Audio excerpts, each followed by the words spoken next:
प्रिय विद्यार्थियों, आज मैं आपके लिए फिर लेकर के आया हूं एक बहुत ही लोकप्रिय दोहा।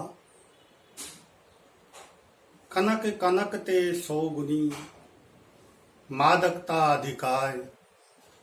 उहाँ खाए बौराय जग, यहाँ पाए बौराय। मैं पहले आपको बता देना चाहता हूं कि मैंने इस दोहे का चयन क्यों किया। बहुत लोकप्रिय दोहा है, हजारों लोग, असंख्य लोग इसे पढ़ते हैं, लिखते हैं। असंख्य पुस्तकों में ये दोहा मिल जाएगा। लेकिन मेरा मकसद आपको इसमें क्या बताना है, ये महत्व का है। मैं आपको ये बताना चाहता हूं कि जब बहुत सारे जगह ये दोहा लिखा जा रहा है, बहुत सारे लोगों द्वारा पढ़ा जा रहा है, इसकी व्याख्या की जा रही है, तो दोहे का जो रूप है उस रूप में भी परिवर्तन हो रहा है।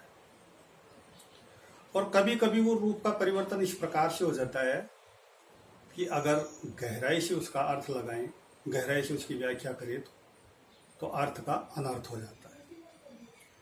वह कैसे? कनक कनक ते सौ गुनी, मादकता अधिकाय।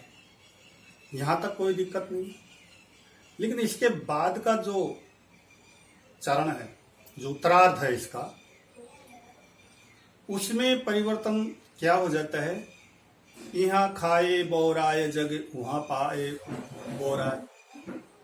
या फिर या खाए बौराय जग, वा पाए बौराय।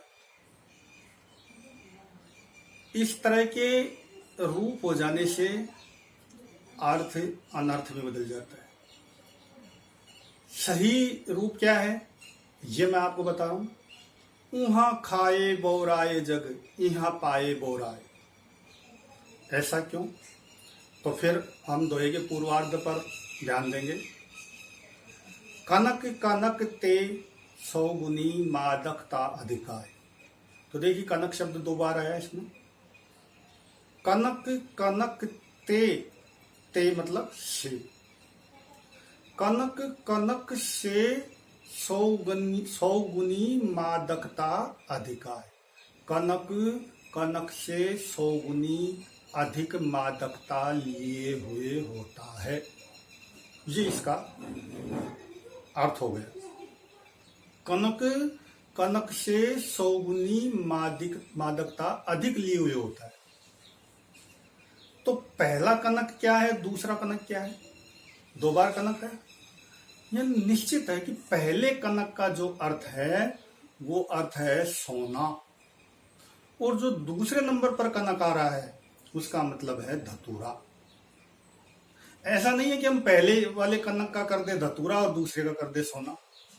अगर हमने ऐसा कर दिया, ये मानते हुए कि भाई कनक ही तो है, कनक का मतलब सोना भी होता है, कनक का मतलब धतूरा भी होता है, ये सही है कि कनक का मतलब सोना भी होता है, कनक का मतलब धतूरा होता है, धतूरा भी होता है।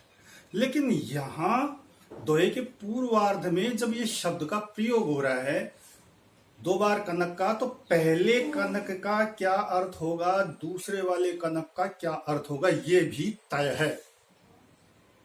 हम इसमें हेरफेर नहीं कर सकते। तो पहले कनक का जो अर्थ है वो है सोना, और दूसरे कनक का अर्थ है धतूरा। तब फिर इसका अर्थ क्या हो जाएगा? कनक कनक ते सौ गुनी, यानी सोना धतूरे से सौ गुना अधिक मादकता लिए हुए होता है। मैं फिर दोहरा रहा हूं, सोना धतूरे से अधिक मादकता लिए हुए होता है। ये इसका अर्थ हो गया। इसका मतलब ये सुनिश्चित हो गया कि पहला वाला जो कनक है उसका मतलब सोना है, और उससे अगले वाला जो कनक है उसका मतलब धतूरा है। अब जो पहले वाली चीज है वो हमारे पास हो गई, उससे आगे की चीज है वो थोड़ी हमसे दूर हो गई। जब इसके उत्तरार्ध पर हम गौर करते हैं, और अगर हम इसका पाठ इस प्रकार से देखें कि या खाए बोराए जग, वा पाए बोराए, अगर हम इस तरह से देखें कि इसको तो खाने से बोर आता है, और उसको पाने से तो इसको किसको, इसको तो उसी को तो कहेंगे जो हमारे नजदीक है, और जो दूर है तो उसके कहेंगे वा। तो अगर हम इस उत्तरार्ध में पहले ये पढ़ेंगे कि या खाए बोराए जग, या मतलब इसे, और इसे मतलब जो हमारे नजदीक में है, तो जो दोनों कनक में जो पहला कनक हमारे नजदीक है उसके लिए हम इसे कह रहे हैं, और पहले वाले कनक का मतलब सोना है। यदि हम या खाए बोराए जग ऐसे पाठ को इस तरह से लेंगे तो इसका मतलब हुआ कि सोने को खाने से जग बोराता है, तो बिल्कुल गलत हो गया। इसलिए आप इस जगह पर गौर करें, क्योंकि बहुत सारी जगह पर कई किताबों में मैंने ये इस तरह से प्रिंट देखा है, इस तरह से छपा हुआ देखा है कि पहले या खाए बोराए जग, या खाए, या यहां खाए बोराए जग, इस तरह का आ जाता है, प्रिंट आता है, और यह अर्थ का अनर्थ हो जाता है। तो इसकी जगह क्या होगा, उहा खाए बोराए जग। उहा मतलब उसे, दो कनक है, एक पहला कनक, उसके आगे वाला कनक। तो हम जो आगे वाला कनक है उसके लिए कह रहे हैं कि उहा खाए बोराए जग। तो अब जो हम ये कह रहे हैं वो कह रहे हैं कि उहा खाए बोराए जग, उसको खाने से संसार बोरा जाता है। यहां पाए बोराए, और इसको पा करके ही बोरा जाता है। तो यहां जो मैं आपसे कहना चाह रहा हूं कि इस दोहे का जो उत्तरार्ध है, उस उत्तरार्ध में बहुत सारी जगह ये गलती मिलती है, और इस गलती के चलते अर्थ का अनर्थ हो जाता है, उल्टा पुल्टा हो जाता है। अगर हम इसको कहें कि यहां खाए बोराए जग, वहां पाए बोराए, तो यहां मतलब इसे किसे, वो सोना, सोने को खाएंगे, सोने को खाने से बोराते हैं, और धतूरे को पा करके ही बोरा जाता है। तो अर्थ उल्टा हो गया, अनर्थ हो गया। इसी तरफ मैं आपका ध्यान दिलाने जा रहा हूं कि आप जब भी इस दोहे में का जो उत्तरार्ध देखें, तो उत्तरार्ध में यह सुनिश्चित कर लें कि जो पंक्ति होगी वो इस तरह से होगी, उहा खाए बोराए जग। उहा की जगह वा का भी प्रयोग हो सकता है, तो अर्थ वहां भी गलत नहीं होगा।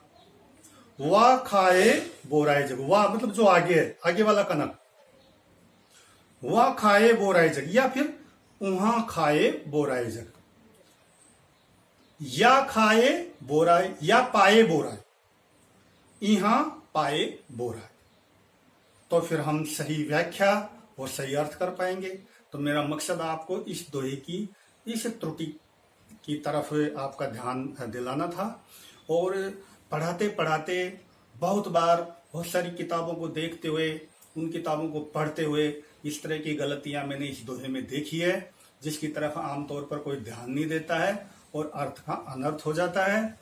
तो मैं समझता हूं कि आपकी ये बात समझ में आ गई होगी, और मैं अब इसमें थोड़ी सी और बात ऐड करना चाहूंगा कि ये जो दोहा है, जो बहुत लोकप्रिय है, और जो विद्यार्थी हैं, आमतौर पर इस दोहे को विद्यार्थी अलंकारों के संदर्भ में पढ़ते हैं। ज्यादातर जो यमक अलंकार है, उस अलंकार के उदाहरण के रूप में इस दोहे को लेते हैं। तो इसमें यमक अलंकार किस प्रकार से होता है कि एक ही शब्द फिर से आ जाए, लेकिन आए अलग अलग अर्थों में। जैसे इसमें कनक कनक दो बार आ गया, लेकिन पहले कनक का अर्थ हुआ सोना, दूसरे वाले कनक का अर्थ हुआ धतूरा। तो शब्द की आवृत्ति हो रही है, लेकिन अलग अलग अर्थों में हो रही है। इस प्रकार का सौंदर्य यदि कविता में हो, इस प्रकार का शब्द सौंदर्य यदि कविता में हो, तो उसको अगर हम कहें कि उसे कौन सा अलंकार कहेंगे, तो वो अलंकार होता है यमक अलंकार। तो मैं समझता हूं कि मैं जो कहना चाहा आपसे, आप तक मेरी बात पहुंच गई होगी, और आपका एक बहुत बड़ी गलतफहमी या जो भ्रम है, जो हम पुस्तकों में पढ़ते समय पैदा हो जाता है, वो दूर हो गया होगा। और मैं इसके साथ आपसे कहना चाहूंगा कि आप इस वीडियो को जो आप ध्यान से सुन रहे हैं, अगर आपको मेरे जो मैं विभिन्न वीडियो के माध्यम से अपनी जानकारी आप तक पहुंचा रहा हूं, उसमें यदि कुछ पूछना हो तो कमेंट बॉक्स में जाकर के आप वहां कमेंट कर सकते हैं। अपनी कोई शंका हो तो उसके लिए भी आप टिप्पणी कर सकते हैं, उसका भी मैं आपको जवाब दूंगा।